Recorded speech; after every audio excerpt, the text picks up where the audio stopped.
अलवर जिले सहित प्रदेश में लगातार 5 दिन तक हुई भारी बारिश ने किसानों की कमर तोड़ दी है। औसत से हुई बारिश के चलते अलवर ग्रामीण विधानसभा क्षेत्र के सैकड़ों गांवों में लाल प्याज की फसल पानी में डूबकर बर्बादी के कगार पर पहुंच गई। चिकनी मिट्टी वाले खेतों में पानी भर जाने से प्याज की फसल में गलन शुरू हो गई है। माचड़ी, पलकड़ी, सोहड़ी, परसाबाद, सुगल, पेतपुर, डोब्बा, रिगशपुरी, विनक, सिरावास, उमरेन, महुआ, बांदीपुर और रतवाका सहित कई गांवों में किसानों ने ट्रैक्टर और इंजन सेट कर खेतों से पानी निकालने की कोशिश की ताकि बची हुई फसल को किसी तरह सुरक्षित रखा जा सके। वहीं माचड़ी निवासी मुबारक खान ने बताया कि खेतों में पिछले 4 दिनों से पानी भरा हुआ है और प्याज की फसल सड़ने लगी है।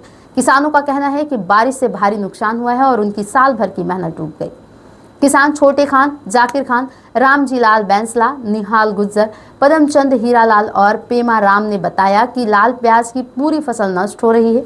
इसी बीच नेता प्रतिपक्ष टीकाराम जूली ने विधानसभा से पहले किसानों के हित में आवाज उठाते हुए फसलों के नुकसान का सर्वे कराने और सरकार या बीमा कंपनियों से उत्पादन के आधार पर मुआवजा दिलाने की मांग की है। उनका कहना है कि अतिवृष्टि ने किसानों की कमर तोड़ दी है, ऐसे में सरकार को तुरंत राहत पैकेज देना चाहिए। जी सर, बताइए, जो ये बारिश हुई है, रूपरेल नदी में पानी आया है, तो अपने जो प्याज की खेती में कितना नुकसान है, किस तरह किसान परेशान है? सर, किसान परेशान ऐसे है कि कल बहुत दिनों बाद में नदी आई, तो कहीं कहीं तो नदी के रास्ते रुके पड़े थे। इस वजह से नदी क्या ओवरफ्लो हुई, खेतों में पानी भर गया, जिसमें माने करीबन 100 बीघा में नुकसान हुआ है, जिसमें 1 बीघे की लागत करीबन 30,000 रुपये का खर्चा है, आज के टाइम का है वो।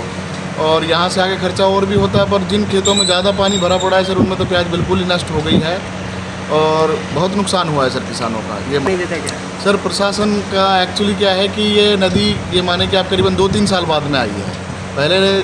उससे पहले कभी नदी की सफाई नहीं हुई और ना ही नदी आई थी। अब प्रशासन को भी इस चीज़ से अवगत कराया कि लोगों ने अतिक्रमण कर रखा है, उसको साफ़ करवाएँ। और इसी वजह से अतिक्रमण की वजह से नदी क्या खेतों में फैली है और उस वजह से सर नुकसान हुआ है। प्रशासन कह रहा है कि हम आएंगे, मौके पे निरीक्षण करेंगे और जो भी उचित कार्रवाई होगी वो हम करेंगे। एक्शन साहब और जेएन साहब ने आश्वासन दिया है कि हम लोग आएंगे और देखेंगे मौके पे जाके। और ये चीज़ आपने भी देखी है कि मोरे रुके हुए हैं, लोगों ने नाजायज़ कब्जा कर रखा है वहाँ पर सर। अगर ये हट जाए तो सर नदी क्या बिल्कुल साफ़ हो जाए और जिससे जैसलमेर में पानी की आवक अच्छे सुचारू रूप से बन सके सर। हाँ, वही सर, कारण यही है कि एक तो क्या है कि नदी वहाँ आगे से भी 2 रास्तों में बटी हुई है। कुछ सर यहाँ पे जो अतिक्रमण की वजह से क्या है, रास्ते में पानी जो नदी ओवरफ्लो हो गई तो पानी रास्ते में ही रह गया। इस वजह से सर जैसलमेर में तो पानी बहुत कम मात्रा में पहुँच पाता है और पानी जो है रास्ते में ही ख़राब हो जाता है सर। खेतों में जो रुक गया वो सर धीरे धीरे ज़मीन ऑब्जर्व कर लेगी उसको, वो जैसलमेर तक तो नहीं पहुँचेगा वो। अभी लोग निकाल रहे हैं, पंप सेट वगैरह लगा के निकाल रहे हैं उसको, तो वो पानी जैसलमेर नहीं पहुँचेगा, वो यहीं नालों वगैरह में पड़ा रहेगा सर। वो अगर नदी साफ़ होती तो पूरा पानी सर जैसलमेर में जाता। जैसलमेर में पानी जाता तो सर हम लोगों को फ़ायदा होता और भी आसपास के गाँवों को फ़ायदा होता, जिससे क्या है पानी का जल स्तर ऊँचा होता सर जैसलमेर में अगर पानी आता है तो सर। करीब कितने किसानों को नुकसान हुआ? सर ये माने कि मोटा मोटा अगर मेरे ही गांव के देखें तो सर करीबन 100 किसानों को नुकसान हुआ है। आगे जैसे सावड़ी का बास है उसमें भी बहुत सारे किसानों को नुकसान हुआ है। अलापुर में भी बहुत सारे किसानों को नुकसान हुआ है सर।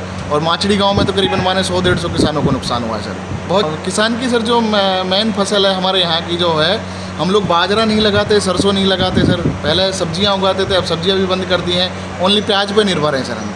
अगर प्याज के भाव अच्छे मिल गए तो सर हम लोगों को गुजारा हो जाता है अच्छे से, और नहीं तो सर क्या है खाद बीज दवाइयों वाले ये भी नहीं चुक पाते हैं सर हम लोगों से। और अब जो ये बारिश हुई है, पानी भरा है सर, तो अब स्थिति ज़्यादा ख़राब है सर। क्या नाम है सर? मेरा नाम मुबारक अली खान है सर। करीबन 4 बीघा प्याज ख़राब हुई है सर, जिसमें 2 बीघा में तो सर करीबन घुटनों से ऊपर पानी भरा हुआ है, जो पड़ोसियों ने भी अतिक्रमण करके नदी का पानी तक नहीं निकलने दिया सर लोगों ने।